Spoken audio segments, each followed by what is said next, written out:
Hello, everyone out there in radio and internet land.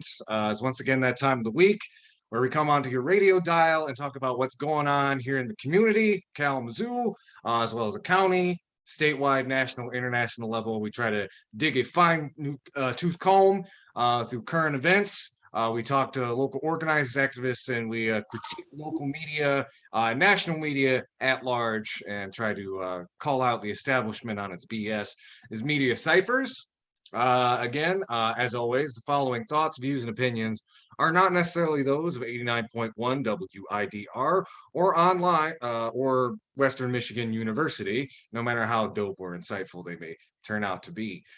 Joined by my co-host Lawrence. Lawrence, what's up? Hey man, man, trying to get my situation over here together. It's been really hectic. Like the Uh, last few weeks have been really hectic. I'm glad you can join us. In the last couple shows, I've flown solo, which must I imagine that just bored our audience to tears. But you know, but we got a lot of stuff to talk about. Top of the program, we're probably gonna talk about the big story going on, a follow up to a lot of our conversations about the houseless encampments. But we also got a lot of other stuff going on in the community. We're going to be talking more about stuff going on at national level, especially going in the second hour.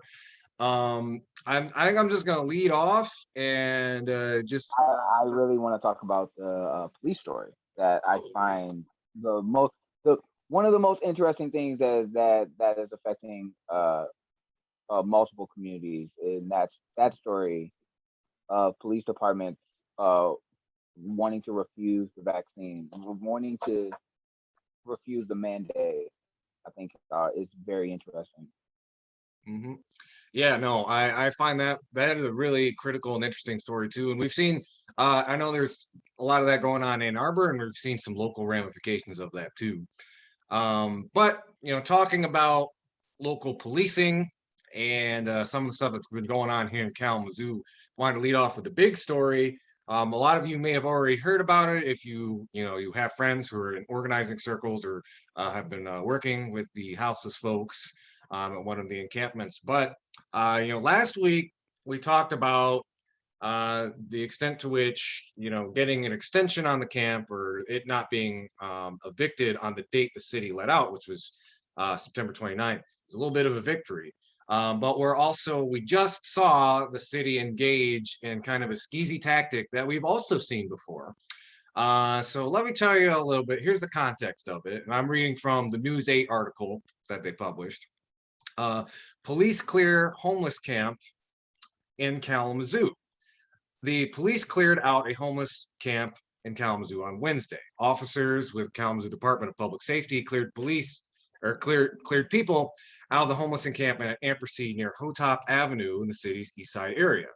The move comes a week after city officials decided to hold off on clearing the camp as they figured out how to move forward.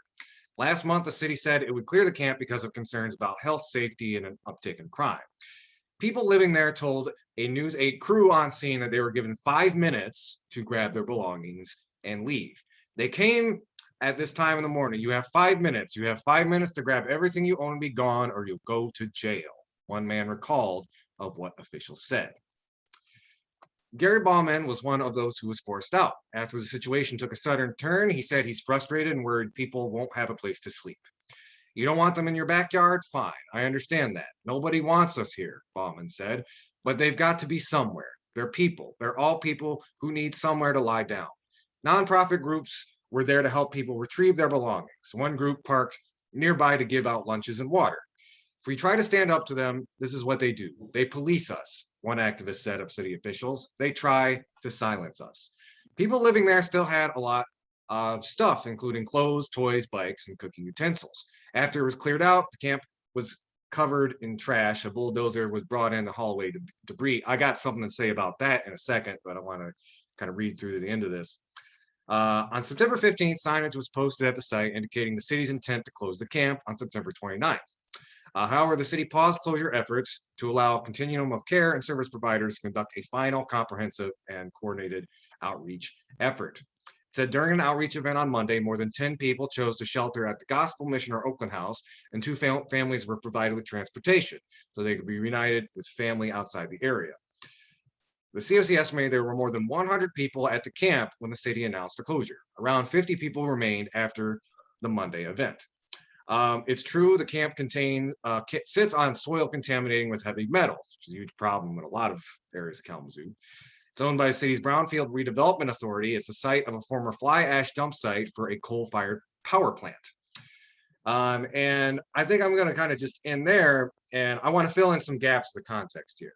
So the article here cites, after it's cleared out, the camp was covered in trash, which again, we've seen time and time again, kind of like trying to paint the houseless population as, litter bugs. And a set of bulldozer was brought into hallway debris.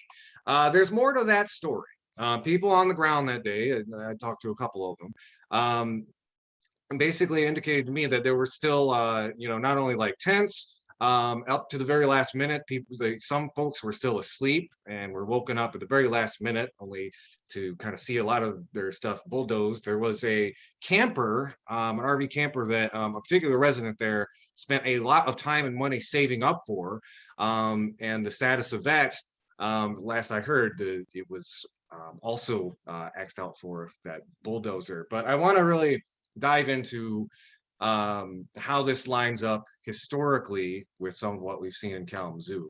Before that, just wanted to mention, a lot of the news outlets around here, they have been doing a little bit of due diligence. I do like that there has been, they have been getting more interviews with the actual houseless residents, something we haven't necessarily seen in some coverage from some of these outlets before, lacking in telling the story from the point of view of the actual houseless folks in the encampment.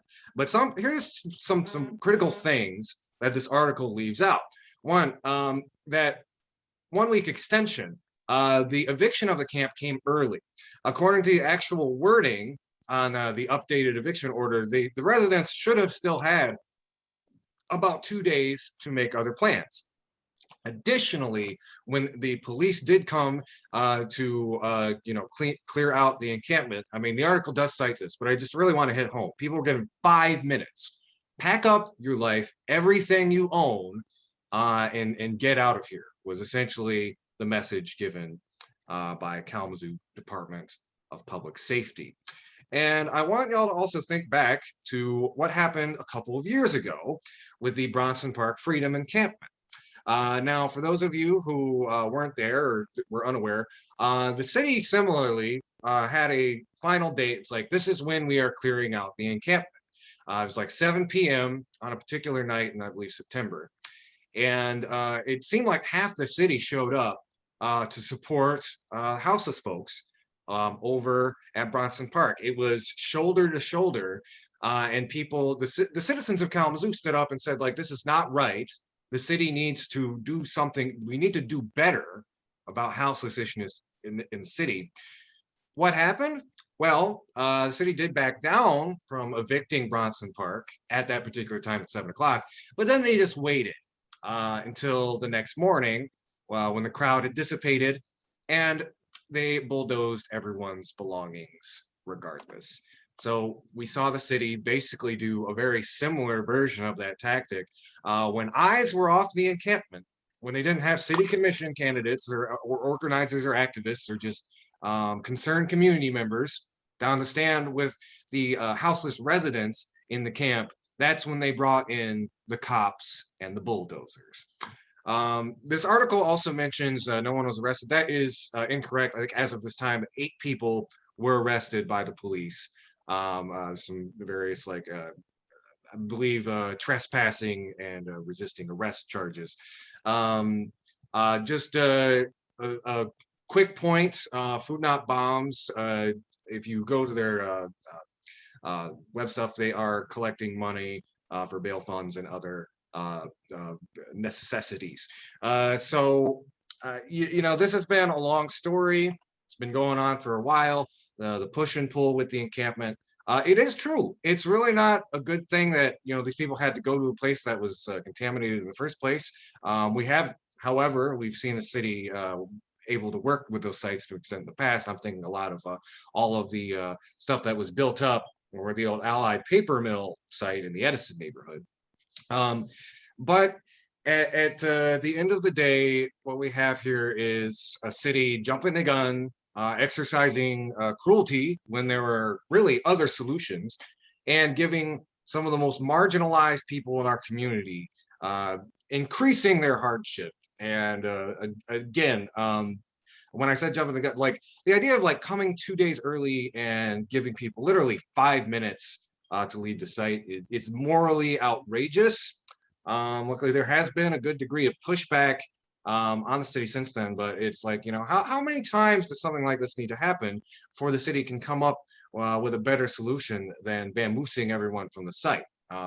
Kudos should be given to some of the community organizations that were on site trying to help connect people with a place to stay, a place to live, but it really doesn't detract from the sort of like cruelty we witnessed from the city, and by that part, KDPS, and how they ended up executing this eviction.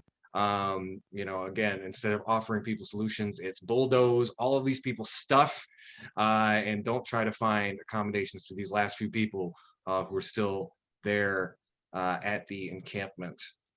Lawrence, you got thoughts on this? A lot of my thoughts are on I mean, yeah, obviously, if the place is, if the people are staying on contaminated land, obviously that's not good or healthy for them. If people are, I think it is kind of messed up that they did not have the time to. They only had 5 minutes to get everything that they had and owned, and basically to go to another spot to sleep at, and that the city that the city using a bulldozer to destroy the encampment didn't have a place for these people to go outside the gospel mission, which we already know the gospel mission, because of COVID and other reasons, are packed to capacity. So there's no place for these people who are already struggling to go. I think the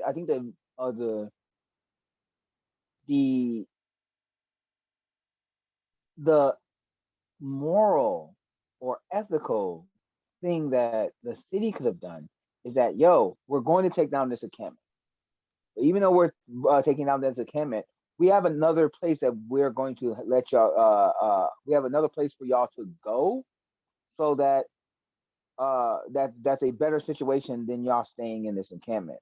I think with the money that we've gotten, that the city's gotten from the Foundation of Excellence, I mean, we got 40 million, something along those lines. Mhm. We just got done rebuilding a new hotel downtown. I'm saying if we can have projects where where we can build new hotels. We've gotten grants of multi hundred of $1 million plus. That the city could have moved this camp that was on tainted land somewhere else that would help the people who are struggling. That would make the most logical sense to me. And the fact that that's not what happened, and it seemed like it seems like that, because I was not there, so I do not know, that they were just that the answer that our city got for those that were marginalized was just more cruelty and brutality. Just doesn't make sense. Yeah, no, I totally agree on that. And what's interesting, some of the previous articles that have been written about this, there's been input even from houseless people at the camp pointing out the obvious, which is that neighborhood in the east side is chock full of empty houses where no one is currently living. And again, the most obvious solution is buying up that empty housing stock. The city can do that. If the city can build a new police station, if the city can divert investment to like this new stadium and all that stuff, you can buy up empty houses, or you can create new affordable housing stock. The You fact can take that that. go ahead, Lawrence. I didn't mean to interrupt. Yeah. Um, It was one of the things that we talked about. The old healthcare building that was on the east side, right? You could have turned that place into a shelter for those who are not housed, and you could have put in services to help them become more stable, mental health services, financial services, things that help them if they just need new clothing, job resumes, things of that nature, help people to be on government assistance if it was WIC or anything else, or and or helping these people become much more stable so they're not homeless.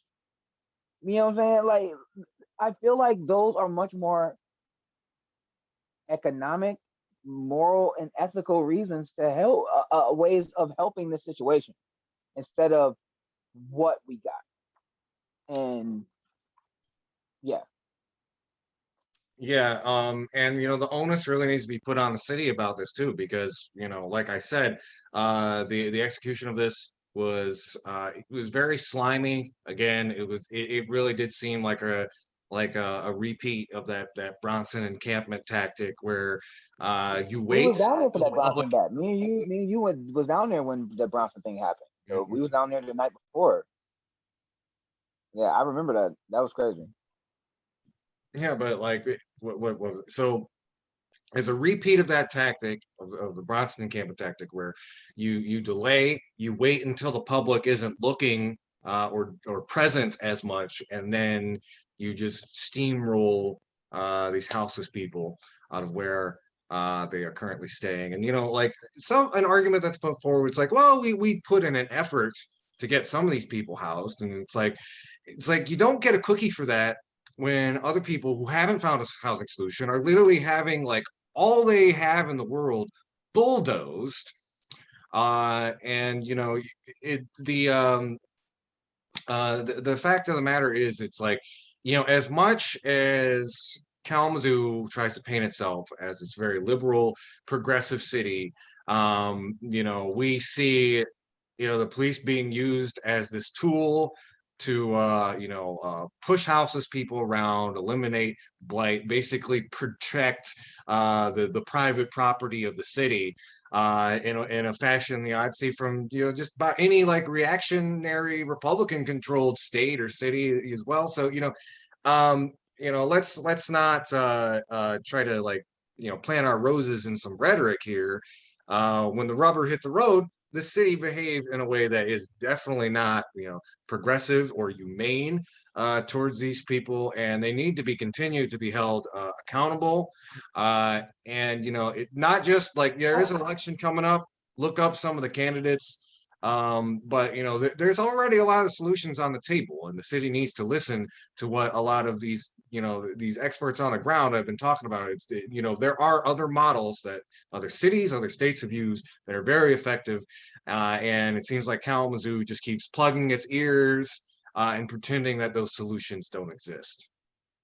I the other thing that we have to talk about is the fact that we're at the beginning of fall.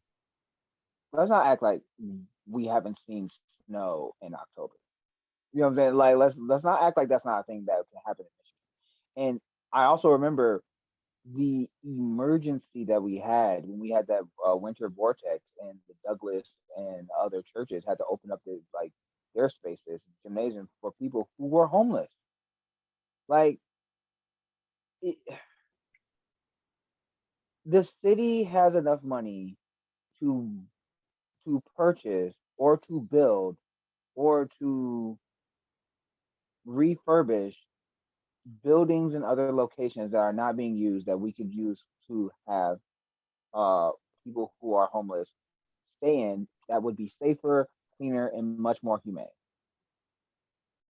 And we're just not doing Yeah, exactly. We're just not doing it, and it is fully within the purview and the financial ability of the city to do so. So it's shameful. There's really no other word for it. I'm really embarrassed that the city thought not only that they could get away with something like this, but also just engaging in this sort of like weird, like, diversionary tactic. Um, and again, for those of you who are listening, there's a couple of organizations who are out there doing good work on this. Think of like the coalition. Sorry, the coalition to help the homeless. I'll look that name and put it in notes. Food Not Bombs, Revolutionary People's League, and there are others who are doing really good on the ground work to try to address these problems the city elects to ignore. And again, it's really sad because like we've talked a little bit on the show how the city like during COVID was at least it seemed like they were willing to at least use some of that money to do what I call like housing triage, trying to like help people with rents and to particularly make sure that we dealt with getting people put up in motels and stuff. But it seems like the city continues to lack an appetite to deal with actual long-term solutions to these problems. And even where they have maybe moved the needle a little bit, it seems like a lot of what's been going on this fall is to try to turn back the clock. When they were, publicly pressured to try to allow people in these encampments, to allow amenities and stuff like toilets and such. Now they're trying to rewind the clock back to like 2017. And we got to make sure that we don't let them do that as the citizens of the city. Because again, the houselessness issues, as I'm like a broken clock on this, will only continue to escalate as we go further on. Like the housing crisis continues, because that's a bubble that's also probably going to burst soon. And climate change. It's the Kalamazoo in Michigan in particular, a bit of a Goldilocks zone. And if we don't get a handle on how to handle long-term solutions when it comes to houselessness, then well, it could be a very bleak future indeed for the city, and particularly for people who live in housing precarity. Yep. All right. Pretty much. So, Lawrence, with that, I think it's about time to kind of segue to another issue. So again, we want to kind of focus more on local stuff. And do we want to talk about? I feel like there's maybe two ways we could go. Either do some COVID coverage, or talk about the strike that is going on just to the east of us over in Battle Creek, but also all over the country. I do want to talk about the Kellogg strike, but I do want to just put in one more caveat on this, right? Kalamazoo, one of the articles that we wanted to talk about was the new KPS building, public safety building. That's right. Kalamazoo is putting $9.5 million into building a new KPS safety station. You know what? Look, if we have the money to build new hotels, we have money to build to give subsidies for marijuana dispensaries all over town. Marijuana dispensaries now popping up like liquor stores all over the north side and in other areas. We have money to rebuild the police station.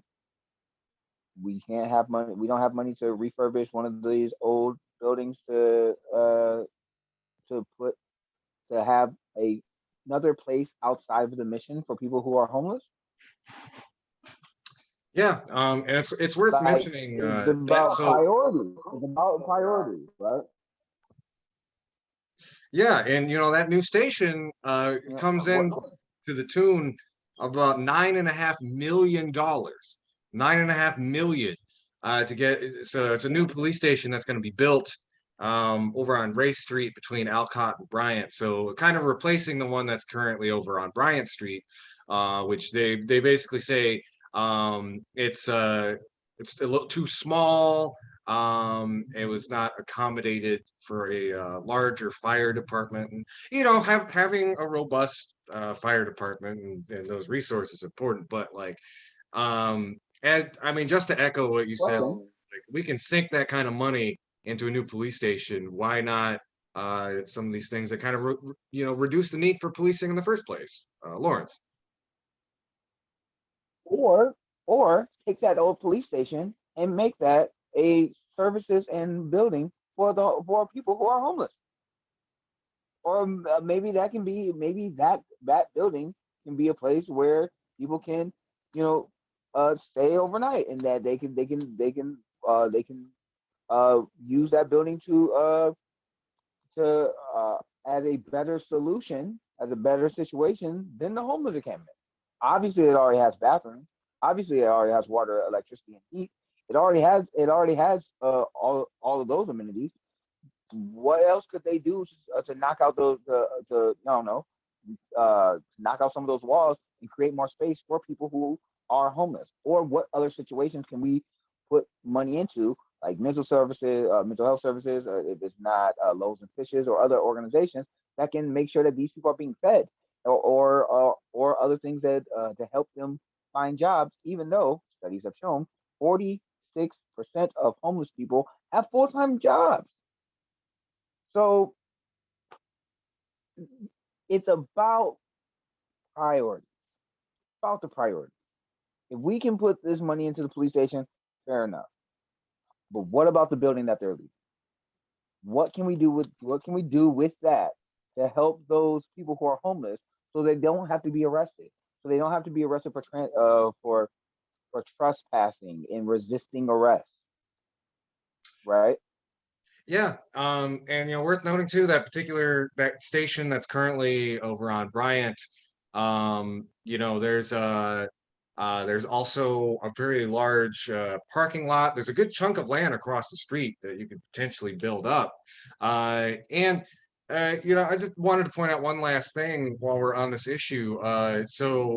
Um, there's another houseless encampment over on Stadium that's owned by Plaza Corp.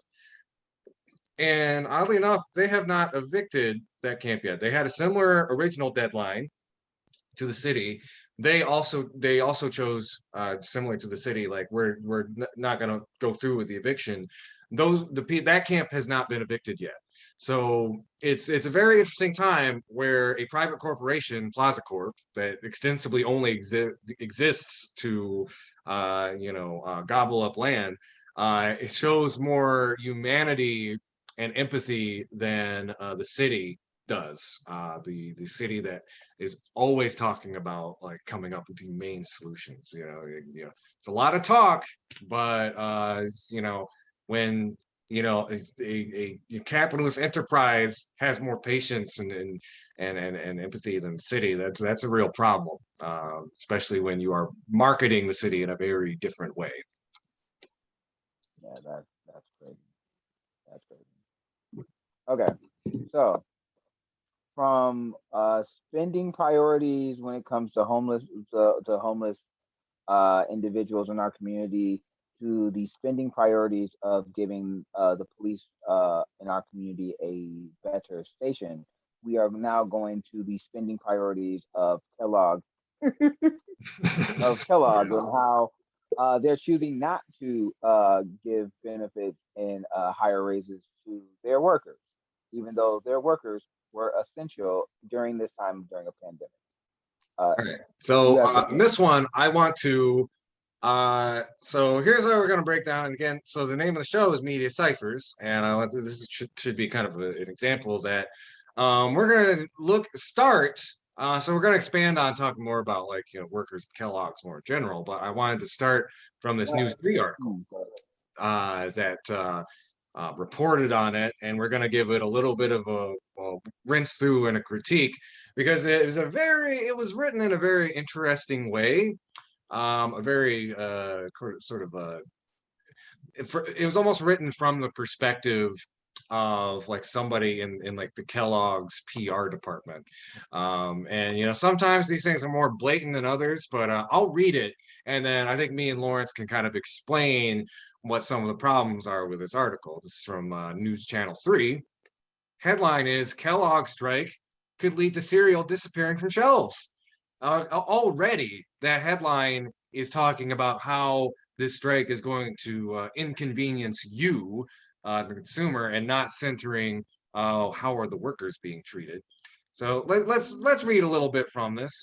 So Kellogg's employees went on strike outside the Battle Creek plant and are calling for equal pay and benefits. The bakery, confectionery, tobacco workers, and grain millers union workers said the plant was completely shut down and no cereal was being made while they were picketing for the company to get rid of its two-tier pay system.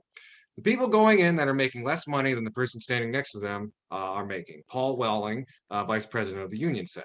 Walling said the company is already short on orders, and at the end of the day, it's the consumers who suffer from the strike.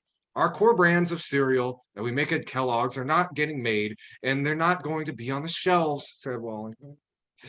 A supply management professor at Western Michigan University said Kellogg's likely has cereal supplies for 8 weeks at distribution centers. Statement from Kellogg's officials said they're implementing contingency plans to mitigate supply disruptions, including internal and third-party resources. Walling said union workers are also upset with the company's decision to cut 212 jobs at its Battle Creek plant over the next 2 years. The last announcement was half of us. We're going to be down to about 150 people, and we can't sustain what we have with 150 people. The next order of business is to close the plant. In a written statement, Kellogg officials said their employees receive industry-leading pay and benefits and that they are disappointed by the union's decision to strike. With more good-paying jobs leaving, it's not good for the city of Battle Creek either, Walling said.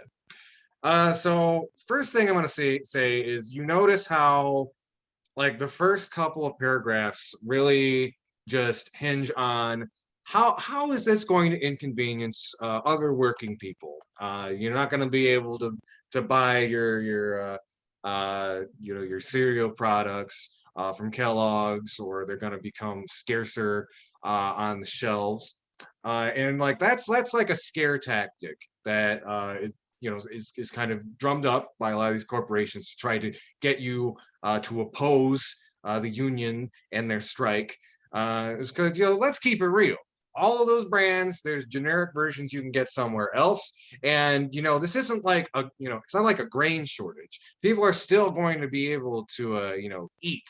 So the idea that like the inconvenience of not being able to buy some Kellogg's food for a while is going to be like some sort of hardship on people is very ridiculous. We point out a lot, you got to kind of put an extra eye on coverage that comes from News 3. There's good people that work there, but at the same time, they're a Sinclair-owned station, which, we've given you the backstory on that and a lot of coverage we've done before, but that is a very Republican, conservative corporation that is trying to monopolize a lot of those local media markets all over the country. That's why a lot of times you'll see like these opinion pieces from conservative commentators pop up on local news coverage. Also, it leaves out some really important context. That is one of the problems that the strikers are talking about. They're also talking, the company, Kellogg's, wants to reduce their pay and benefits. And it's funny because the article here gives deference to the corporation. It's like, well, the corporation says that they have the best pay and benefits in the industry, whatever. There's some other coverage that they were interviewing some people actually on strike, talking about the company's intent to slash their wages and benefits.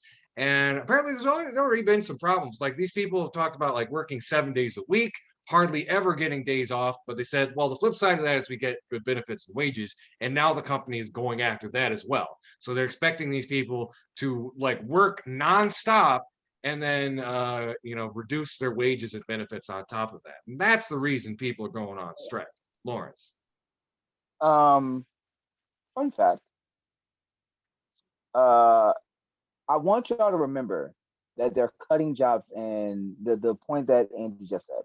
They're planning on cutting 212 jobs within the next 2 years and going down to 150 people, right? Do you want to know the net sales of Kellogg and how much they've increased in 2020? Remember, 2019, 2020, pandemic, right? So this is during the pandemic year, 2020. Want to know how much their net sales increased by? How much? 13.8 billion US dollars in 2020. billion with a B. Is that right? with a B, Yeah. with a B, 13.8 billion. Remember, they need to cut jobs, right?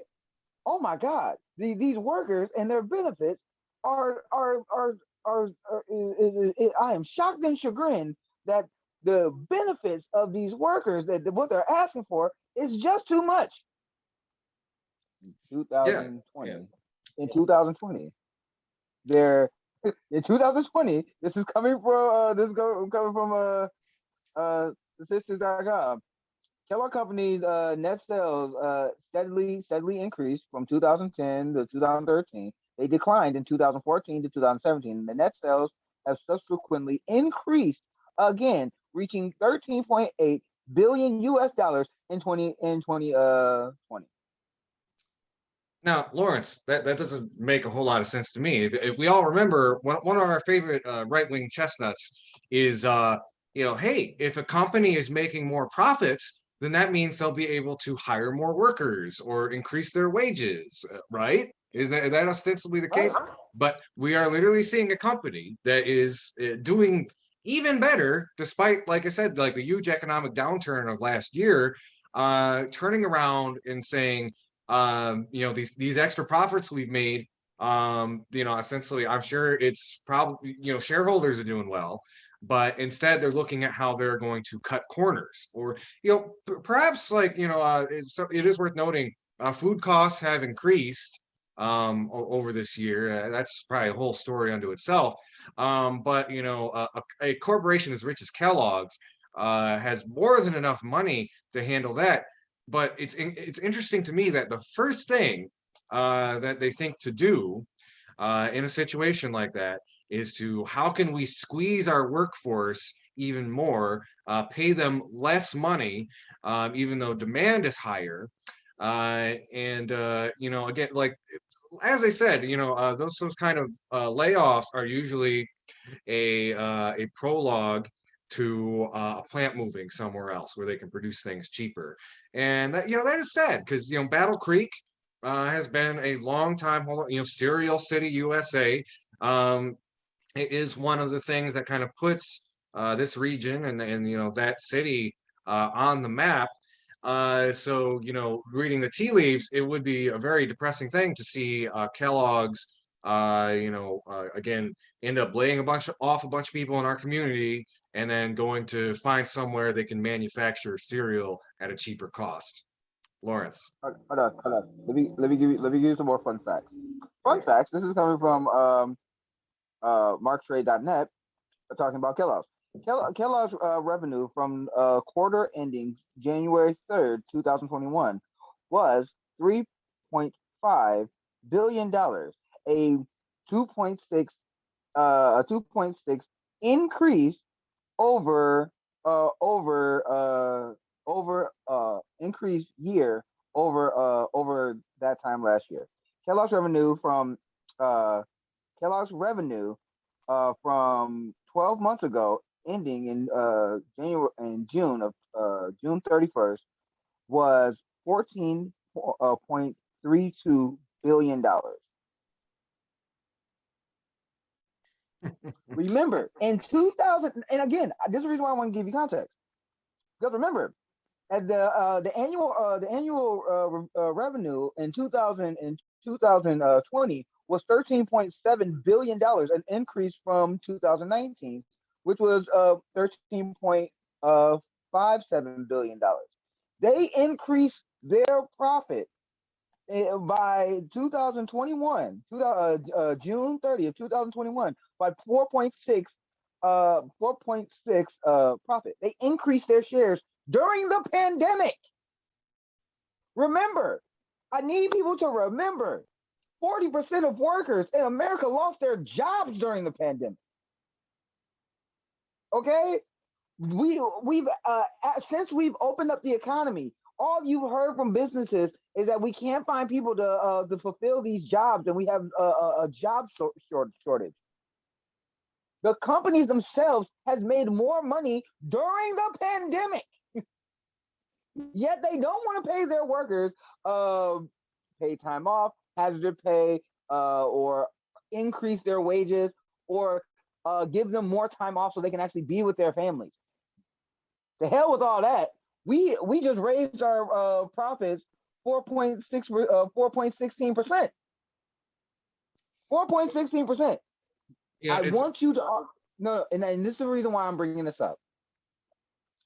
Andy read you the article from Channel 3, right? Did they bring that up in any point in time? no, Did they they did bring not. up the fact? Did they bring up the fact that the companies made more money during the pandemic, and at the same time that they're planning? But they told you what they were planning to do, because it's all about increasing that revenue. They're planning on firing and cutting 212 jobs over the next 2 years.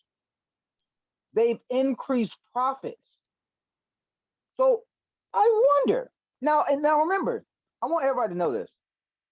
I didn't know. I knew about this story because I heard about it on Democracy Now. There's a ton of other companies that are striking as well. That was Channel 3. That was Channel 3, our local broadcast. I Googled this while Andy was talking on my tablet. How is it that I added more context on how the company is screwing over the average worker than the news organization that's in town?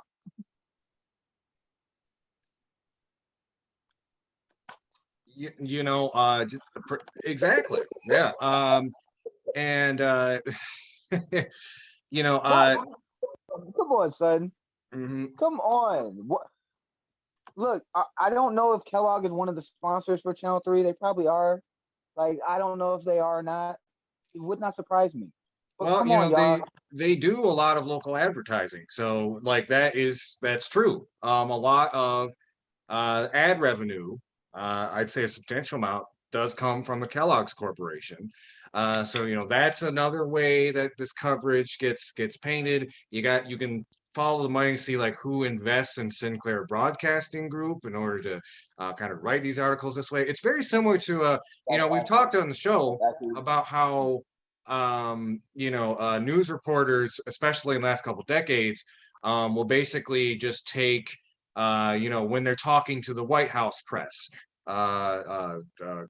person, they'll just kind of take what they say and print it. They won't really do any deeper dives. They basically just become like an amplifier for the official line coming out when it comes either issues with war or something like that. And it very much feels like this article is written to be a mouthpiece for the Kellogg's Corporation, because even though it does at least give a little bit of space to one of the union people, it's very minimal. It's like the bare minimum you can do. It's nothing very scathing, and then it offers Kellogg's this chance to rebut it without you going into any of the actual facts. They just let them say that they've got the best wages without talking about the broader context of the strike, the fact that these wages and benefits are talking about being cut. One of the strikers that they talked to mentioned too that like this company is very stingy with vacation or holiday time, even to the point where not letting workers go to family funerals and things like that. So what you really see. I do find it very funny how they said they have the best wages in the industry without telling you what those wages are. That is the media's job to be like, oh, you have the best wages in the industry. What is the wages? Will you tell us? Mhm. Yeah, what are the They didn't do wages? that. What kind of hours does like your average worker work? Like what stuff that you actually is like linked to data and like is provable that the press won't dig into, and that Kellogg's probably wouldn't offer up anyway. But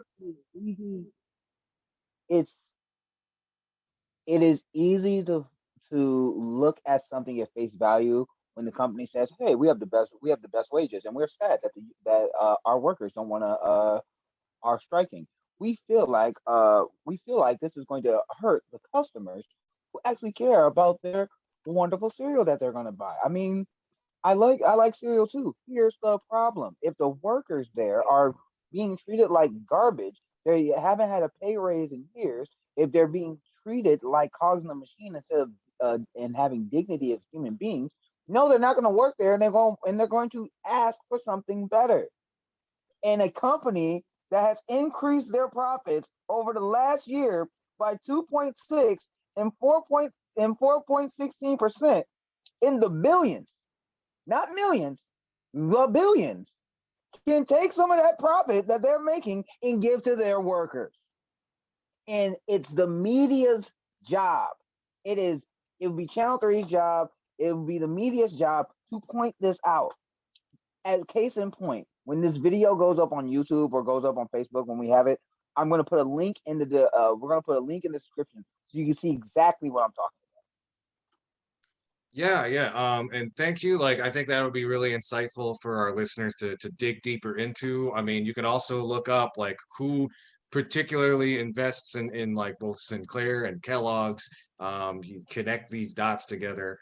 It's also interesting to me that like this all comes in the wake of a more successful Nabisco strike, Nabisco workers. I think it lasted about a month or so, but they ended up getting at least some of their demands met. And this is a very like public backlash. A lot of people were boycotting Nabisco products. I wonder how much of this factors into this. Like they saw this success in another industry, and maybe that has Kellogg's a little bit more fearful or wanting to do more prophylactic action to try to get out of having to give their workers maintain or helping them increase their pay and giving them some of this other stuff that we talked about. I'm not gonna lie to you. I've been trying to work out and be better, but over the pandemic, I ate a lot of cookies. I ate a lot of I ate a lot of those cookies because I'm trying to get better working out. And when I found out that they were striking because the company was treating them like garbage, I had to tell you, it hurt my feelings. Yeah. It hurt my feelings every time going to the grocery store, being like, Man, I hear you. Like I Oreos can't. is my comfort food, but luckily Oh there's a lot of my generic god! brands out there. But I was like, oh my god! I right. can't keep going to Insomnia Cookies because my paycheck, the way my bank account is set up. The thing is, uh, but yeah, man, like Nabisco strikes, and and that's the other thing about the larger scale of strikes that have been going on. There are multiple companies that were doing general strikes all across the United States. What have you seen on your mainstream media? Have you seen them talk about it? The Young Turks talked about it. Democracy Now! Talked about it. Kyle Kalinske from Secular talked about it. Indie Media talked about it. Shout out to Benjamin Dixon from the Benjamin Dixon Show. I love his show. They talked about it. Redacted Tonight talked about it. But has CNN, MSC, Fox News, have any of them talked about these strikes? And what's important and the reason that we're kind of focusing on News 3 is like they're supposed to the role of local media is to amplify the voices and concerns of locals. And it's very dangerous when because like numbers have shown that local media like your local TV station is generally the source of news that people trust the most, significantly more than national media. And when they make it their role to become a bullhorn or an amplifier for the corporate talking line, that does a lot of damage. And it also is a detriment to the communities that they're ostensibly supposed to serve. And that's what makes it mucky. Who do you serve? Is it your advertisers? Is it Sinclair Broadcasting or is it the Kalamazoo, Southwest Michigan area? And a lot of times we've seen there is some good reporting where they can walk that line. Sometimes, I think this is a good example where they can't. I mean, that's a bigger problem with like kind of the profit driven nature of modern news. But like again, it really brings us like when there's this thing going on in your backyard, like I'm sure all of us like know at least like my few degrees of separation from like somebody over at Kellogg's. You can get the story straight, but it's unfortunate that we don't have a local media platform that is already doing that. So the key parts of to sum this up, look at your local stories. Look at what they're telling you. Look at what they're not telling you. They did not tell you about the how much money that Kellogg's been making since the pandemic. They did not tell you about the increases that Kellogg has made annually over the last 4 years. They did not put in any context. They said that they have the best wages, but they did not tell you what those wages were. They didn't even give in context. They didn't go into detail of what the union is actually asking for outside of better wages, a time off, and more hazard pay. They did not go into detail of what the actual issue is outside of, hey, you may not get your cereal. Kellogg says that they have the best, that they have the industry's best standards when it comes to giving their workers benefits and pay. And they're and the company is sad that these people would decide to strike. Oh no, why? I do, as to steal a line from Cenk Uygur from the Young Turks. I do declare that these poor folks are asking too much, while I while our company makes billions of dollars increase. They've increased their wealth by billions of dollars annually for the last 4 to 5 years, even during a pandemic when people was losing their jobs. Mhm. All right, so I think I want to close out this article by a lot of folks is like, well, what can we do to help support the strikers, and questions like that. We're gonna post this on our site, so if you don't have a pen or a pencil handy, that's fine. But bctgm.org, that is the excuse me, the bakery, confectionery, tobacconists, and sorry, my internet's being weird. But that's the union behind the strike. You can go to their website, that's bctgm.org, and they have a little page that tells you 5 ways to support the Kellogg strike. One, sign their petition. And I know a lot of a lot of corporations, they look at this, and basically it's not going to change the system overnight, but it is good. It lets them know the level of public support that the strike has, and it can help bring them to the table. Number 2, you can join a picket line or drop off food, drinks, and supplies. The one that's closest here over at Battle Creek, that's 425 Porter Street. And on their website, you can RSVP to visit local union members who are on strike over there. 3, you can send a solidarity letter. You can mail or email letters of encouragement directly to the strike line organizers, so they can share them with the workers. And again, they've got a little link where you can download those addresses and emails. Number 4, you can donate to the strike fund. Strike funds are helping workers meet basic needs and supply their strike lines so they can remain steadfast in their mission for a fair contract. Each location has its own fundraiser managed by organizers directly in contact with the workers. And there is a link there we will put for the folks over in Battle Creek. And number 5 is, of course, spread the memes around on social media. Well, not just memes, but make sure you can spread photos, news articles, podcast videos. There's a flyer you can download at the site. We posted a meme on our page the other day. Please feel free to share that around as much as you can. It's this goofy little Lord of the Rings thing, where it's like, well, we've had, how about second strike? It's like, well, you've already had one. It's like, yes, but what about the Kellogg strike? So, and that gives you a list of brands too, where you can actively boycott in support of the strikers. So again, we're going to be putting that all up on our website, but just to sum it all up, support the Kellogg strikers to get better wages and benefits and vacation time. Shame on Kellogg's, and shame on News 3 for basically being a mouthpiece for Kellogg's. And when local community could really use local media to step up to amplify the voices of these workers. All right. With that, Lawrence, I think let's do a quick little break. I'm going to refill my water bottle. When we come back, we got a lot more to talk about on the show. Any When we come thoughts back, before we go to when break? we come back, yeah, we're gonna take a break. But when we come back, police officers are police. Ann Arbor police unions are and other police unions around the country are uh are saying that the COVID vaccine mandate is unnecessary and unlawful. They're not the only ones. Fire departments and and some nurses and others and teachers feel the same way. I'm going to give you my thoughts because I do have a I have a couple, Yeah. but All right.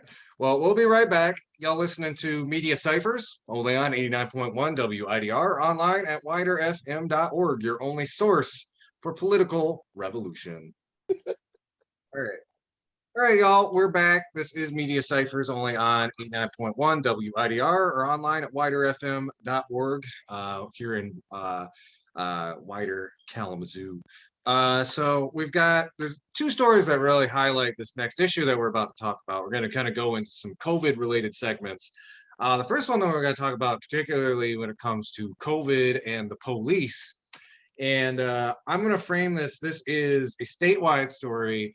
And then Lawrence has an article and some commentary that I think kind of sum up some of our thoughts on this, but kind of give you just what's going on from somewhere that's happening locally, and then we'll kind of extrapolate from there. But an MLive article is published on the 6th of October. Ann Arbor Police Union says COVID mandate is not necessary and unlawful. And I'm just going to read a couple chunks from this, but Ann Arbor's police union is speaking out against a COVID-19 vaccine mandate for city employees, calling it unnecessary and illegal. We, as the Ann Arbor Police Officers Association, would hope our employer, a public entity, would not violate the law to mandate a vaccine for the remaining members who choose not to get it, the union said in a statement shared by President Sean Stewart on October 6th. We as a union have superseded the city's original goal of 70% vaccinated. This has proven effective since we have not had a COVID-19 case since April. We have also put to the test for 4 consecutive weeks at the University of Michigan football stadium with an excess of 110,000 people per week with no positive cases to date. The mandate is not necessarily necessary and unlawful. Acting City Administrator John Fournier announced August 26th, the city was requiring all employees to be vaccinated against COVID-19 by October 8th or face possible termination. In response to a new state law against COVID-19 vaccine mandates by public agencies, which we talked a little bit about last week, Fournier announced last week the city was bumping its vaccination deadline back to November 1st, while the city considers its legal options. The new state ban may not survive legal scrutiny, Fournier said, telling city employees in an email the city is still proceeding with a vaccine mandate and will be as strict as the city is legally able to do. We're still in a pandemic. Lynn Song, a city council liaison to Ann Arbor's Police Oversight Commission, said Wednesday in response to the police union's opposition to the mandate. I hope we come to a resolution where we understand we work in a community where we have medically vulnerable community members and where we have kids 12 and under who are still unvaccinated. They're not ideal conditions for anyone to work in, but I hope we can show some compassion and understanding for others right now. Councilmember Travis Redina, Democrat from the 3rd Ward, who serves as the city's Budget and Labor Committee, said the vast majority of Ann Arbor police officers are vaccinated and doing their part to keep the community healthy and safe. I'm disappointed at the continued resistance by union leadership to bring this issue to a full vote of its members, who I believe would appropriately ratify a vaccine mandate provision in their contract, he said, calling that a responsible step to instill greater confidence in police among residents who entrust officers to protect their families. Ann Arbor officials said they've gotten pushback on the vaccine mandate from multiple labor unions on behalf of unvaccinated members, though a majority are vaccinated. More than 50% of the employees in each bargaining unit are vaccinated. I really appreciate what employees have done to step up and get the vaccine. Our overall vaccination rate in the city is above 75%. I really just appreciate what employees have done to try and keep our colleagues safe and to try to keep the community as safe as possible during the pandemic. So worth noting, there's no separation of vaccinated and unvaccinated staff on the job, although everyone is required to wear a mask. And we have so I think that's about all I need to read from that. But very different thing. City officials really urging vaccination, even those who are talking about kind of being on the side of the police, while at the same time the police are bucking against a vaccine mandate for the kind of spurious reasons. Now kicking it over to Lawrence to talk about how this isn't just a problem in Ann Arbor, and we've been seeing this actually all over the country as well. Oh yeah, we have been seeing this all over the country, and my solution to this is fire all of them. Fire all of them. Before I actually get into the journal, let me tell you the reason why they should be fired. The bare minimum of a police officer is to do what? The bare minimum is to protect and serve your community, right? So that means you're going to be protecting and serving those who are much more vulnerable than you are, right? We can all agree to that. Forgetting the fact that police officers are already mandated to take other vaccines, just like the rest of us, measles, mumps, all those things. Outside of the fact that they're already mandated to do that. Forgetting the fact in context that more people have died from COVID than people who died in Hiroshima and Nagasaki. More people have died from COVID because it's over 700,000 people have died from this disease. More people died in World War II and World War One than died from COVID. Less people died in World More War II people have than World died War from One. COVID than World Yeah, War II. yeah, than COVID. Yeah. The reason why I'm giving you that context is that the bare minimum of your job is to protect those who are less vulnerable to you.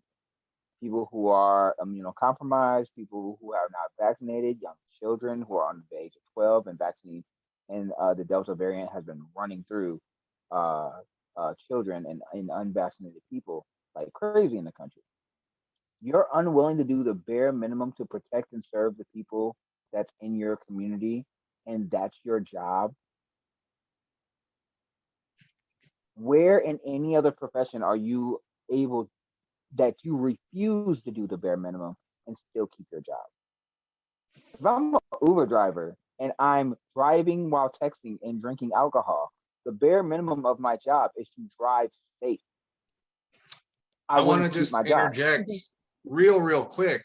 So I work in the medical field, and pretty much any job that you're going to take, whether it's in home care or EMT or nursing, you are required. There is a list of vaccinations you have to get, or you cannot work on the job. You cannot get trained up to do that stuff.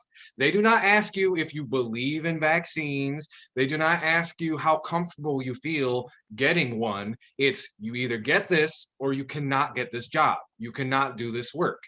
And And that's my other point. It's the bare minimum of your job to protect those who are more vulnerable than you are. I worked in the medical field. I was a transporter at the hospital. I had to transport COVID positive people. If I didn't wear proper protective gear, that's the bare minimum of my job. There's no profession in any other context where you can refuse to do the bare minimum and still keep your job. They should be fired. This is the other reason why I think that they should be fired. You want to know the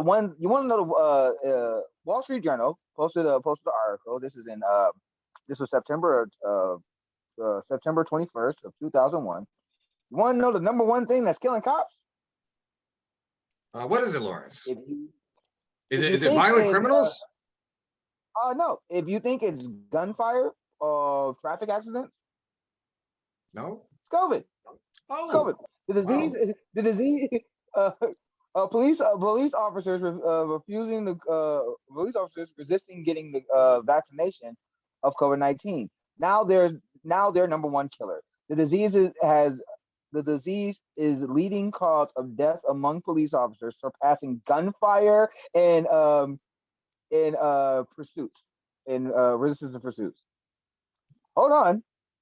In the article, COVID-19 is leading killer of law enforcement in the United States, according to Officer Down Memorial page, a nonprofit that tracks police officer death since January 2020. 420 have died from the disease, compared to 92 from gunfire, the second leading cause of death. You're refusing to. Now again, and I'm not heartless. I understand people want to have their jobs, and I get it. And if you can't take the vaccine because you're because you are yourself are immunocompromised, fair enough. If you don't want to take it because of religious reasons, you know what? I don't agree with it, but fair enough. If you don't want to take it for political reasons, I even go with political reasons you don't want to take it. You know what? Fair enough. But as a public servant, it's not about you. It's about the people that you're serving. And the people that you're serving are, because as we've learned from the CDC and World Health Organization, when you are vaccinated, you are 29 times less likely to be hospitalized or die from the disease. And the viral load that you will be breathing onto other human beings decreases by, I think, 15 to 20 I forgot the exact number, but it decreases significantly. So if you do have the disease and you do spread to somebody, they're less likely to die from it or be hospitalized from it. That's your bare minimum that you can do. And they're refusing to? Even though it's the number one thing that's killing them now. And it's not just in Ann Arbor. In Las Vegas, not in Las Vegas, in Los Angeles, 45% of police departments, that's 12,000 and over 12. That's over 12,000 employees were fully vaccinated since September 3rd. The department spokesman has compared to 60% of all LA counties residents that are 12 and older. In San Diego, the rate is 50% of police officers to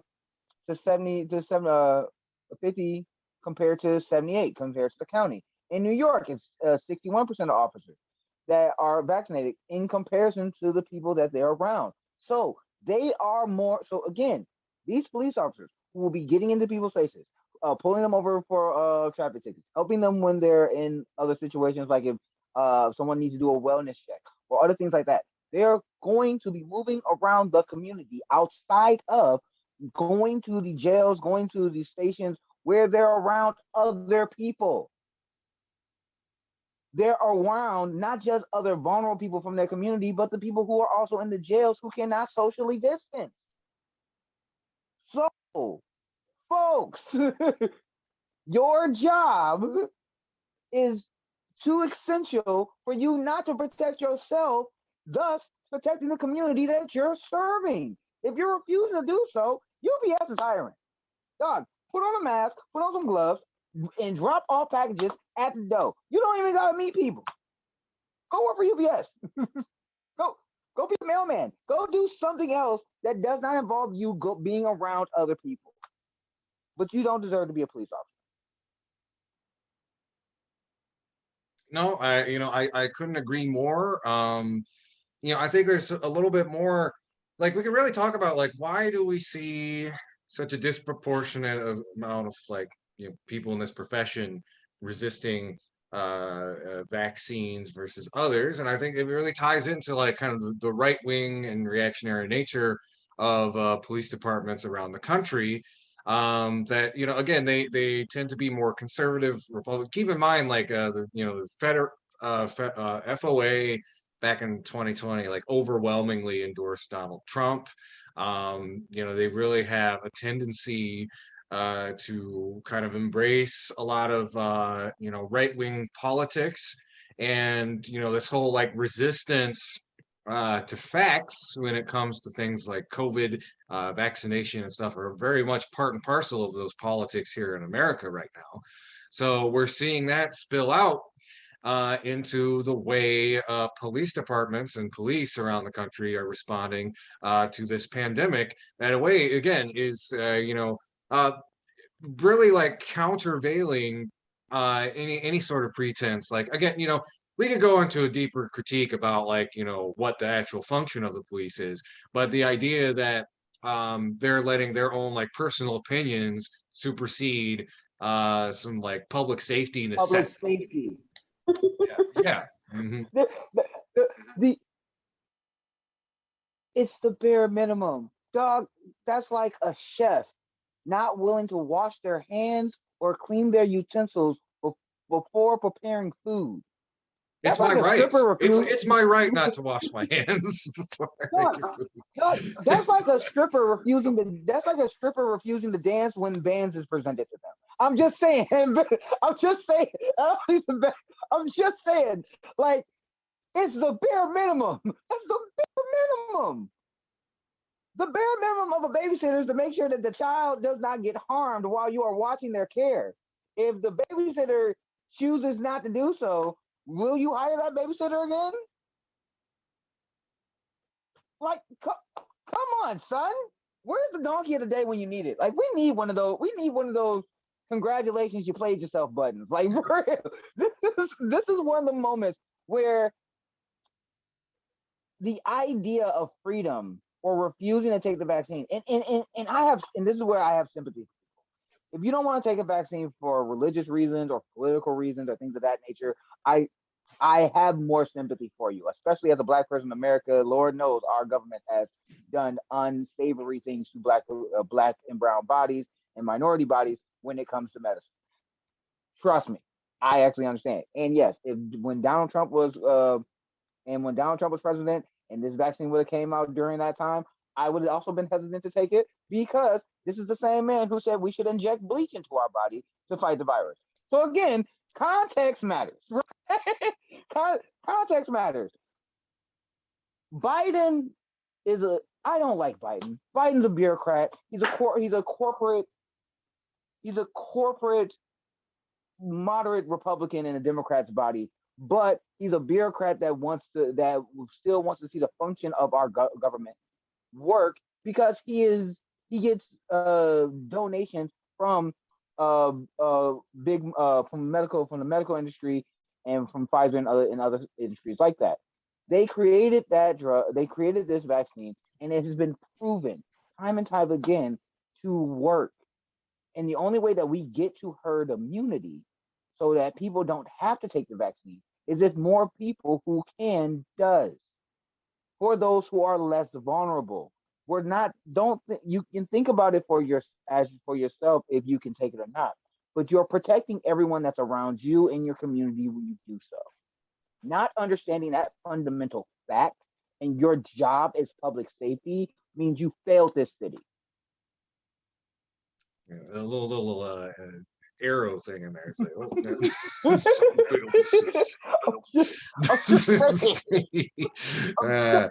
yeah. But yeah, like that's my thing. That's my whole thing. I'm sorry for going on a long tangent rant, but if they don't want to be, if these police officers do not want to deal with a vaccine mandate, then they don't need to be police officers. No, and, I mean it's definitely a topic worth ranting about.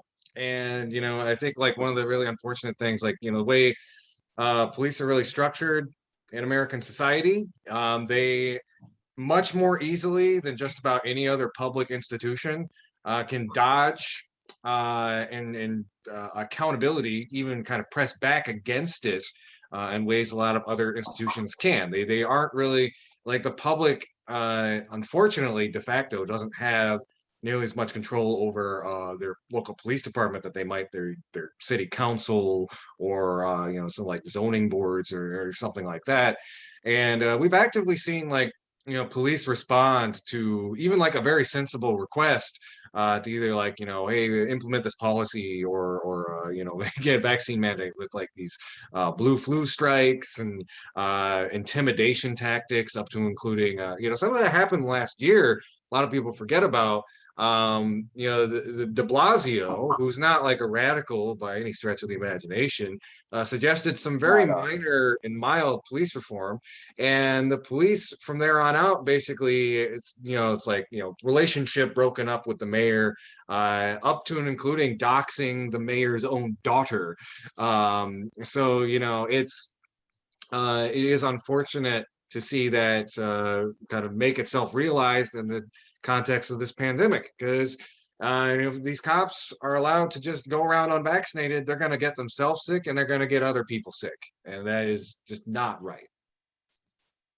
And the other reason why I wanted to bring up this story is because there was multiple stories that was going on while we were on our break of nurses and other healthcare officials in New York and in other places faking their COVID paperwork and to avoid taking the vaccine. And again, those people should be fired. Your job is to protect the most vulnerable in your care. You are more likely to pass on a disease because you're in a hospital full of people who are sick. What is wrong with you? Like it bothers me that when it comes to the idea that you are a healthcare professional, you care for those who are most vulnerable, or you're a public servant like a police officer or a firefighter, that you would put yourself at risk and still try to serve people who are more vulnerable than you.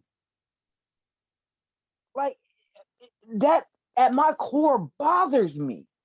It truly does. And I get it. If you want to help people, that's cool. But you do not get to be in those spaces or have those professions if you're choosing not to go with one, the scientific consensus, and two, to not put yourself in a position to better serve those who you are helping.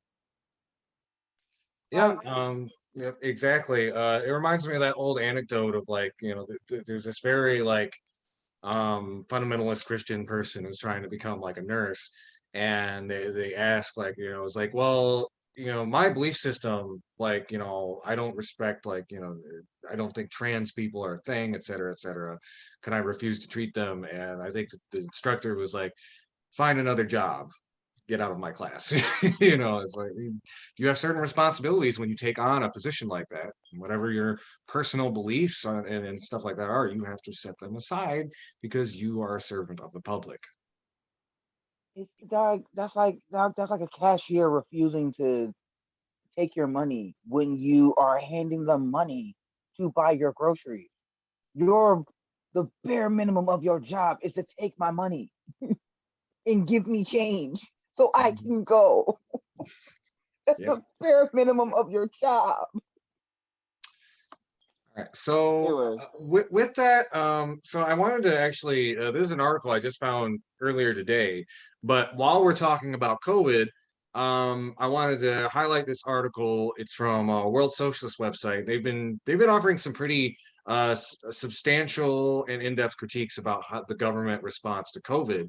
And this was really illuminating and enraging in some ways. And it's also like kind of on this COVID topic. I'm going to read a little bit from it. But the headline is 375 Michigan children are infected with COVID-19 every day. It's written by Zach Corrigan and Genevieve, who we actually had on the show before a few months ago. Hey. A new report from the state of Michigan released Tuesday shows a steady rise in COVID-19 cases among children, with over 375 children under 12 years old becoming infected each day over the previous week. As of Friday, 35 children are now hospitalized with the virus across the state, more than double the number from 1 month ago. The report also makes an explicit warning about the dangers of multi-system inflammatory syndrome in children, or MISC, and I'm just going to refer to it as MISC from here on out, stating, expect cases to rise in the future because higher community transmission is followed by higher incident of MISC cases nationally. MISC is a horrific condition observed in some children infected with COVID-19, in which multiple organ systems become inflamed or dysfunctional, as the report explains. At least 169 children and adolescents in Michigan alone have suffered MISC so far, the majority of them younger than 12. Over 70% of MISC patients have been sent to the ICU and 5 have died. Contrary to the claims of the Biden administration and kind of general knowledge over it, just like a lot of people think that children don't catch COVID or it's not nearly as severe. But children can catch COVID-19. They can suffer severe symptoms and even die from the virus. Last week, 22 children died from COVID-19 in the US, bringing the nationwide pediatric death toll to 520. Michigan is one of several states that do not report the total number of child COVID-19 deaths, but among the victims was an 18-year-old student of Decatur High School near Kalamazoo. Internationally, COVID-19 is now the leading cause of death among children in Brazil. Recent studies also indicate that roughly 1 in 7 infected children develops long COVID, suffering debilitating symptoms months after infection. Another study showed an average loss of 2 to 7 IQ points in those who have recovered from COVID-19. For comparison, lead poisoning can cause a loss of 2 IQ points. So i.e. the kind of poisoning we have seen in Flint. So like what it's basically saying, COVID can have worse cognitive outcomes for people than children drinking lead tainted water. In-person learning is not only putting children's lives and health at risk, it is fueling the spread of the pandemic through communities throughout Michigan and nationally. The daily new case rate in Michigan has increased over 75% since schools fully reopened across the state 1 month ago, with the 7-day average going from 2,360 on September 7th to 4,175 on October 7th. The new report shows that school-age children, that's 5 to 18 years old, saw a rapid rise in infections and hospitalizations over the same time period, larger than any other age group. With Michigan's daily new case rate on the rise, K through 12 schools are not only the largest source of the recorded COVID-19 outbreaks across the state. For the 3rd week in a row, schools are the source of the absolute majority of new outbreaks in Michigan. The latest weekly data from the Michigan Department of Health and Human Services show 167 new recorded outbreaks. 94 of them were at K through 12 schools. The next most likely place to catch COVID-19 in Michigan last week was at a nursing home. This is in spite of the fact that on September 28th, Michigan changed the way it measures outbreaks in schools, now requiring at least 3 related cases to constitute an outbreak instead of 2.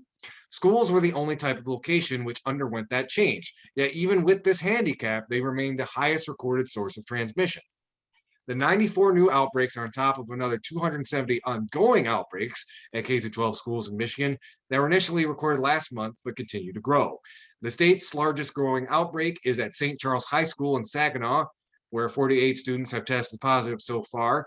Next to Cedar Springs High School in Kent County outside of Grand Rapids with 44 COVID positive students. Even these figures underestimate the degree to which schools cause community spread, because only students and teachers are included in the case totals. Family members of children and teachers who become infected in the same chain of transmission are not included in these outbreaks, nor are any other members of their communities who may catch COVID-19 from a child, teacher, or school staff member outside the school. Since the pandemic began, over 140,000 U.S. children have lost a parent or caregiver to COVID-19. Now, just one last point, and I'll kind of wrap it up. The Delta variant, which is now responsible for 99% of COVID-19 cases in Michigan, is at least twice as contagious as the original version of COVID-19 and can cause breakthrough cases among those who are fully vaccinated. And something also worth noting that I think this article really touches on is that the Delta variant, it's a lot easier for younger people to get sick from. This has been widely reported. So it's basically, Lawrence, I know you had some thoughts. I'll let you get there, but just worth realizing also that Delta, which is the most prevalent variant now, it is easier for younger people to get sick and seriously sick from COVID than the original strain. Lawrence. Okay. I just want everybody to remember we did a story about how police officers are refusing to take are refusing the vaccine mandate. I also want people to also remember that in middle schools and high schools, police officers are in those schools. Me and Andy went to a school where police officers were also in the halls at Kalamazoo Central and at Lori Norris. I also want everybody to also remember that there was multiple stories, like the story in California, where a teacher got half her classroom got sick because she didn't wear her mask properly, and she gave them COVID. I Yeah. need this is not a joke.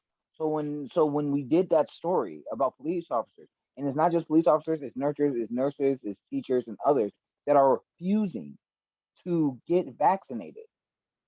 And when I was saying that they're putting people who are the most vulnerable at risk, this is exactly what I was talking about.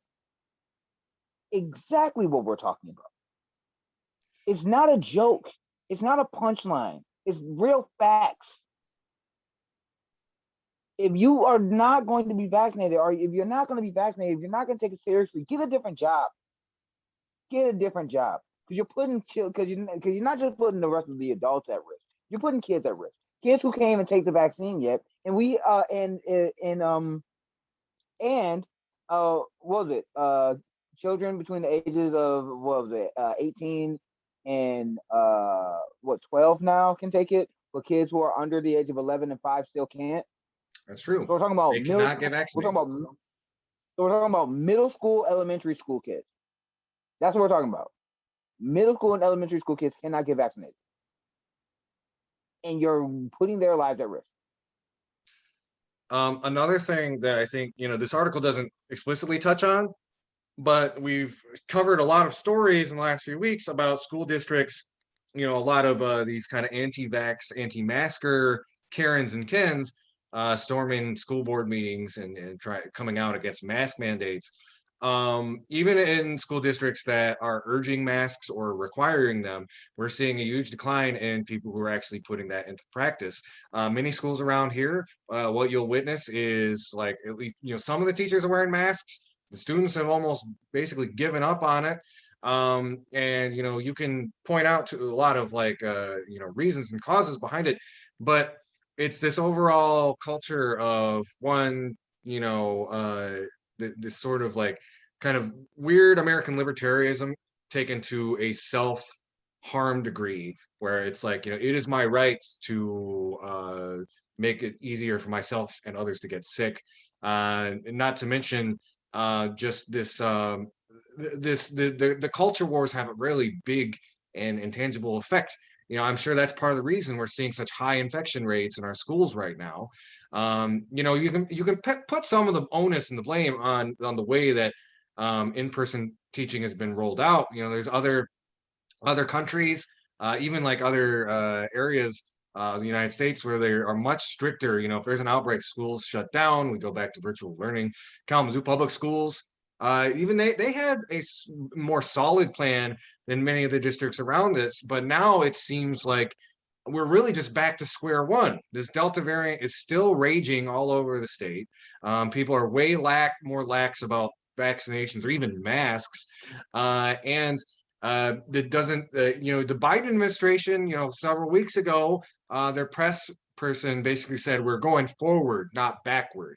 And, the fact is, like, if you heard something like that from the Trump administration, it would be like all over the press about how like stupid and dangerous a statement like that was. But because it's coming from the Biden administration, people are just like, oh, making excuses and stuff. Even though we are not doing what we should be doing to protect our children from COVID.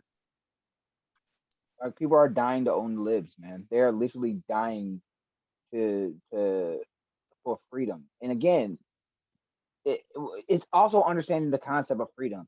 You have the freedom to swing your arms freely all you want. As soon as you hit another person, your freedom is now forfeit because you just hit another person. If I'm drinking and I start pissing on your leg, yeah, I can pee wherever I want. I can drink whatever I want. It's my freedom, right? Until I'm harming someone else. If I have HIV and I end up spitting on somebody or I bleed on somebody, Well, you yeah, can't contract it through spit, but blood. Yeah. no, but my point, if I have HIV, cool. I'm like, look, like, you know what I'm saying? I can touch whatever, but if I'm bleeding and I start touching people, then you know what I'm saying, there's gonna be an issue, Or right? I think unprotected sex might fit that metaphor a little Yeah, better. But, yeah. yeah. That's what I'm, that so the idea that you have a right, yes, you have a right to not wear a mask if you don't want to. You have a right to not want to take the vaccine if you don't want to. Your right to spread that disease to other people uh, is where that right ends, is where that freedom ends. You don't have a right to get other people sick. You don't have a right to cause harm to your fellow community. That's just what it is. And it bothers me because these are kids. Just like when we were younger and people didn't under like and when it was what the chicken pox and people used to do stupid things like take kids to chicken pox parties and stuff, right? People didn't understand that when those kids grew older, uh, they end up having long term effects and getting what was it uh it's not SARS. It's the chickenpox for adults, and that made bigger complications that we didn't need to do to protect our kids. It made their lives worse. So we are making our children's lives worse by not protecting ourselves, and thus not protecting ourselves is not protecting them. Like that's just what it is. Yeah, it is. And I've got one last COVID story that kind of, you know, I have a cover story that I want to do. It's a real quick hit. okay. Since we're talking about And yeah, this is also kind of a quick hit too, but I think like for yeah, those of you who maybe weren't tuning in last week or some of the previous weeks, this might give a little bit more context. We're talking about like, you know, school districts having to repeal their mask mandates. If you're questioning why, this article gives a little bit of context, and that'll kind of bleed into what you'll be talking about too. Um, West Michigan Health Department rescinds a K through 6 mask order, citing concerns of losing $1 million in funding. And this article explains it. The Allegan County Health Department regretfully rescinds its public health order requiring the use of masks for individuals in kindergarten through grade 6. The health department announced. The county health department announced the move on Thursday, September 30th, saying otherwise it could face a loss of over $1 million in its total budget. While public health knows this is an effective evidence-based mitigation strategy to reduce the risk of transmission for vulnerable populations in school settings, the language in the fiscal year 2022 state budget, SB 82, jeopardizes future health department funding if a mask order remains in effect as of October 1st.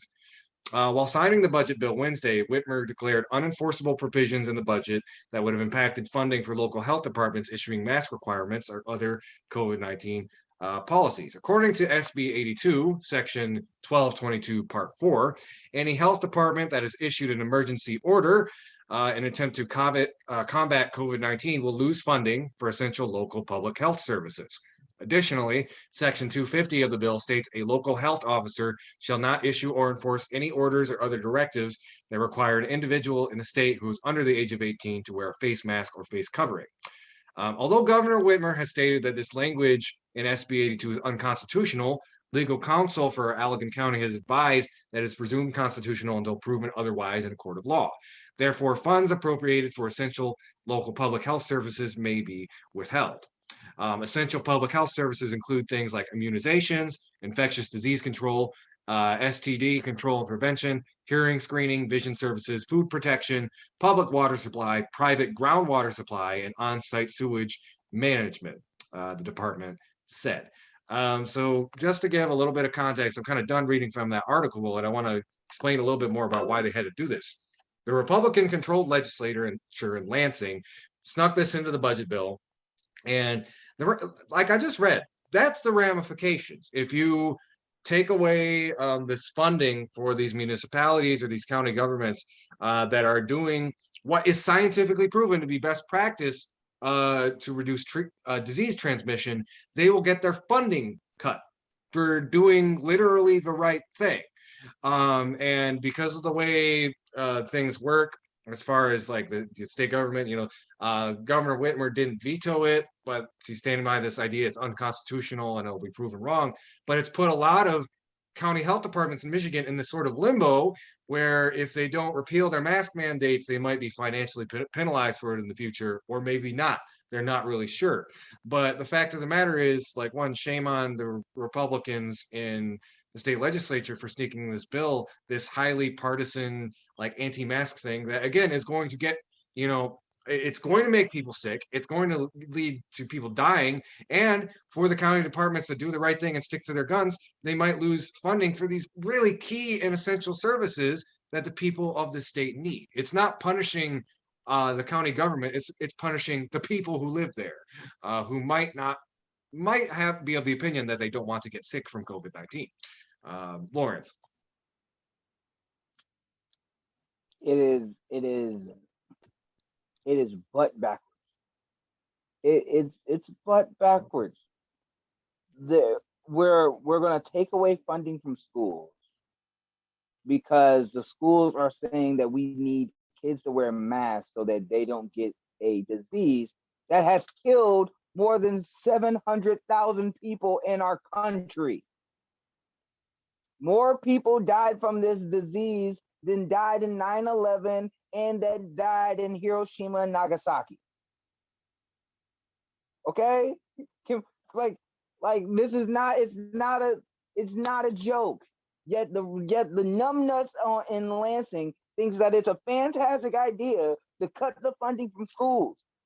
They're not going to be cutting the funding from the rich schools. You have to think about the type of schools that need that funding. We're talking about schools where the property taxes that do fund some our schools are not rich and affluent. The average American, I think, in Michigan makes between $30,000 and what, 50, close to that. So middle of the road, but that's the majority of households.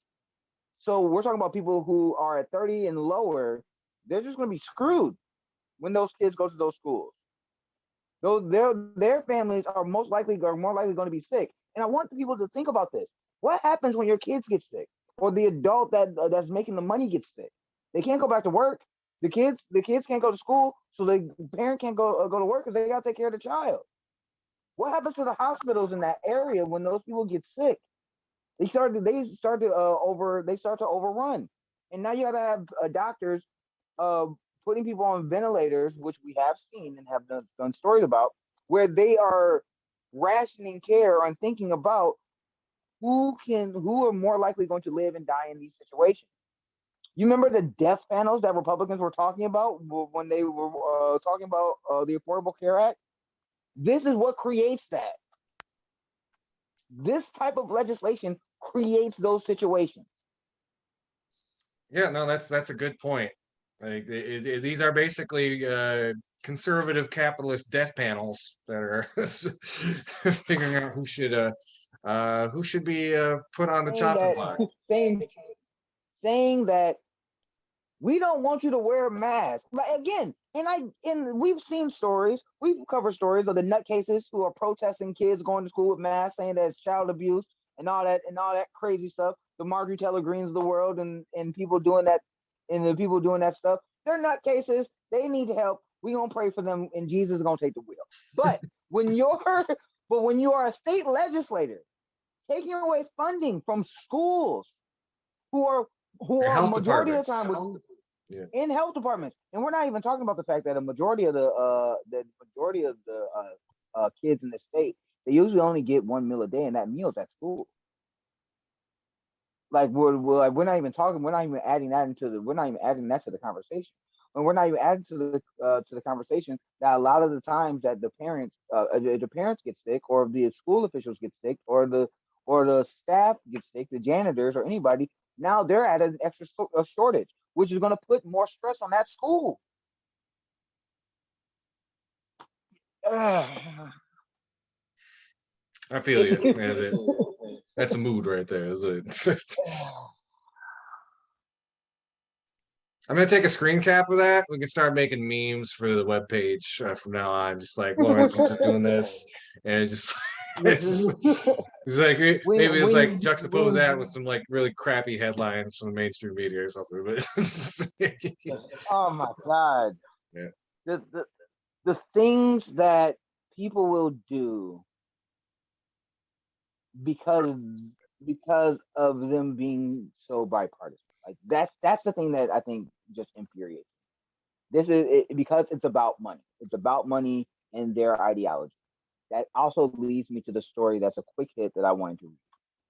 Merck sells uh Merck sells tax funded COVID pill to US workers for 40 times the cost. If you haven't read this story comes from The Intercept, and this story came out in October 5th, 2001. Last Friday announced the new medicine. The new medicine cut the risk of hospitalization among clinic trialed patients with moderate or middle illness in half. In half could have huge implications for the course of the COVID pandemic because it's a pill. This is coming from Merck and the other organizations that the I don't know how to say, biotherapeutics, and the other companies that are joining with Merck. I don't know how to say the name of this medicine.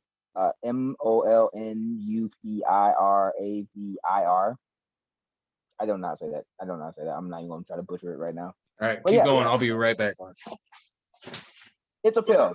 As opposed to a monoclonal antibodies, uh, and comparable to antiviral treatments that is admission instantaneously. Uh, this pill during the trial uh, is expected to be more widely used and hopefully cut the death rate. Cut the death rate. In and this is the most important.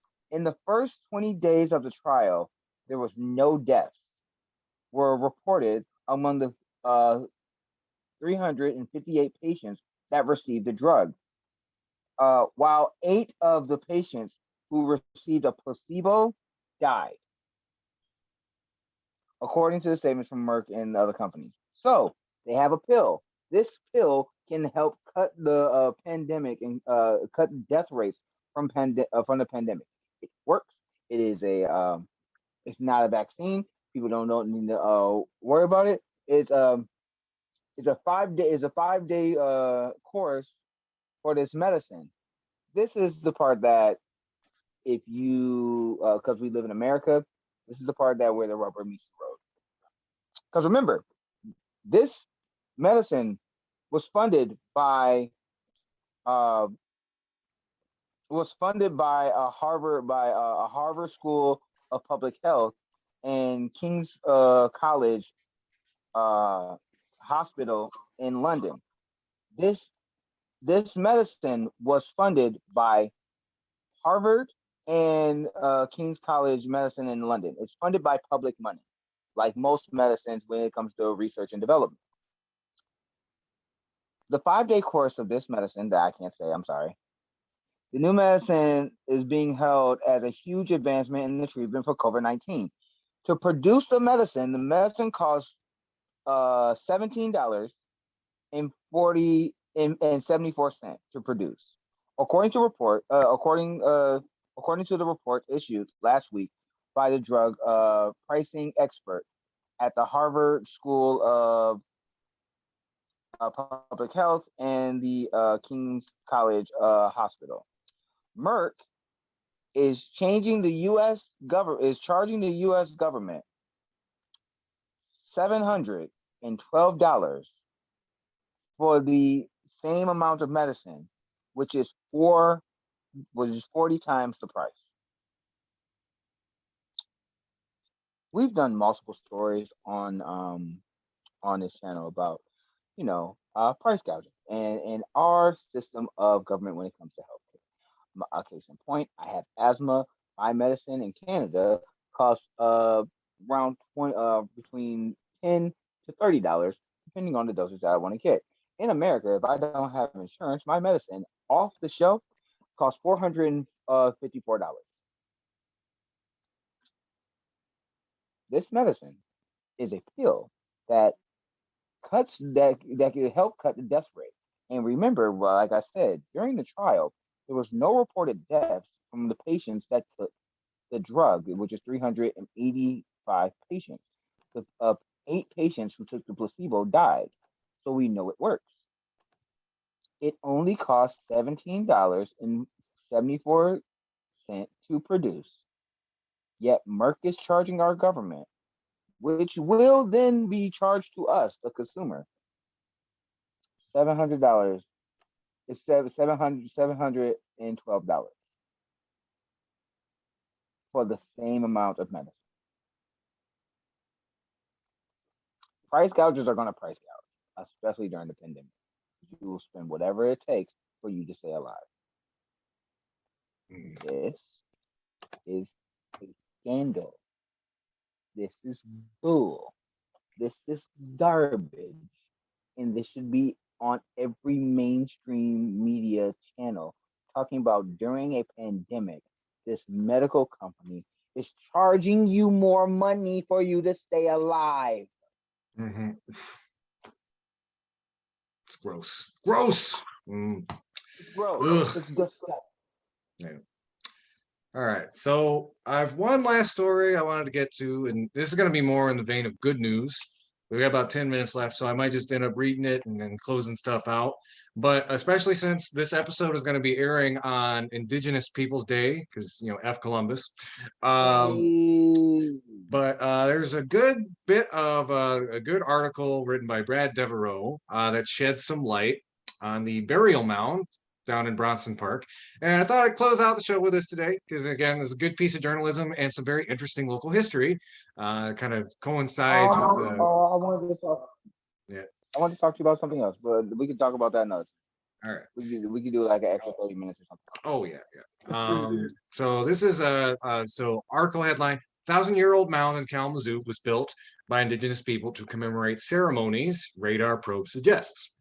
The Kalamazoo City Commission received a report with new information about what ground-penetrating radar revealed inside a mound at Bronson Park, and what's next to honor the history of the space.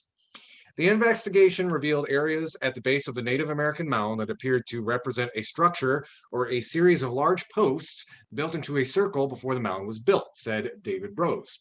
The mound itself had been built to commemorate some ceremonial activities that had taken place either in or around some sort of circular structure, Rose said during a presentation about the mound Monday, October 4th. The mound, located in the park in the center of Kalamazoo's downtown, is believed to be created by Indigenous people who lived in the Kalamazoo area. Rose is a research associate at the University of Michigan. He earned a doctorate in philosophy, prehistoric archaeology, as well as a master's degree in anthropology from the University of Michigan. And he co-chairs the committee focused on public education relating to the mound and its preservation. No evidence of burials taking place was found, Rose said, and the mound is estimated to be about 1,000 years old. Phyllis Davis, councilwoman for the Machibanash Wish Band of Potawatomi Indians of Michigan, spoke to the City Commission on Monday. There are ceremonial practices that have occurred in this area, so we know that place was highly honored and respected, Davis said. So for our tribe, we're looking at this as a way to preserve that, to teach the community about the history of Michigan and the Indigenous people that have lived in this area for thousands of years, and to enrich everyone's life. Raised fields for planting agriculture, such as corn, were found in Kalamazoo County and elsewhere, Rose said. In Kalamazoo County, those ancient raised garden beds took on geometric shapes, Rose said, probably for ceremonial reasons. He showed a diagram of one geometric shape found somewhere south of the mound at Bronson Park. Excuse me. The mound always intrigued people, Rose said, outlining different times when the community excavated parts of the mound to try to determine what it was used for. An excavation happened in 1832. The mound was used as a root cellar at one time, storing potatoes and other things that were fed to the prisoners at the jail. Later, a time capsule was added. And that's basically where it's at for a century, Rose said. Another excavation took place in 1954. They found some gravel, and those doing the excavating decided to switch out the existing time capsule and put in one of their own. The newer capsule remains there today, Rose said. In September 2019, contractors accidentally began excavating the mound until they were told they were in the wrong area of the park. The city placed sod on top of the mound and had it fenced off. More change is coming for the mound in the park. New landscaping is planned for the site, Deputy City Manager Jeff Chamberlain said. Changes being made are based on recommendations from a committee that focused on the project. Chamberlain said the information they learned led them to change the focus of the committee to how to do appropriate education about the mound, its history, and the people who used it. As part of the effort, Chamberlain said 4 signs will be placed at the site, with 1 in each direction, to the north, east, south, and west of the mound. Commissioners shared positive comments about the plans for the mound in Bronson Park. Consciousness will be raised in the community because of this work, Commissioner Gene Hess said. Davis agreed that the mound and its preservation pose an educational opportunity. It's a great teaching for young kids or anyone who is looking to learn new and expand the information that they already have, she said. It's a great opportunity for all of us to really take a good look at who we are as part of the human race. Work on the project is expected to begin in the spring. And I guess with that, like Lawrence, maybe about that or anything else, any closing thoughts before we wrap up the show? Got about 10 minutes or so. I like I'm glad that I'm glad that more accurate history is being told and we're not being ignored. We're not covering things up, because I remember there was a statue in the park that that celebrated the colonization of our community, and instead of celebrating, those who were actually here first. So that warms my heart. I'm happy to see it. I'm happy to know about it. I didn't even know about it, even though I've been here in Kalamazoo most of my life. So I'm like, yeah, that's awesome. Yeah, and also like kudos city. A couple years changed. We've been seeing this in cities all over the country. Instead of the city saying that we're celebrating Indigenous Peoples Day instead of Columbus Day, which I feel like most of the people listening to this already know a little bit about why Columbus isn't really all that great. He was the ISIS of his time.